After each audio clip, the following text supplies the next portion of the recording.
Kumparing Gin, gagawin sana kitang ninong ng anak namin ni Red Horsena. Abao naman, paring Red Horsino, pwedeng-pwede ako. You will be the second father to our child when I am gone. Thank you, friend.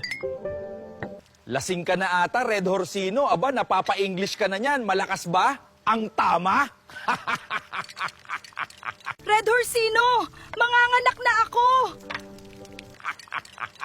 Teka pare, manganganak na ata si Red Horsina!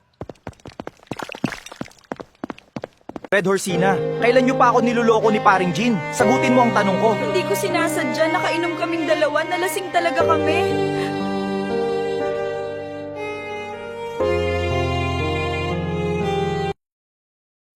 Yes! May anak na kami ni Red Horsina. Alam ko, ako ang ama. Kawawa ka, Red Horsino. Alam kong malakas ang tama ng Jean kesa sa'yo. Red Horsino kaya kayo? Anong pipiliin nyo? Char! Gin ang piliin para hindi mabuking dahil ito'y nagpapalasing pero gamitin ng tama para hindi mapraning. Fogo, fogo, fogo no fogo, ela deixa de ser só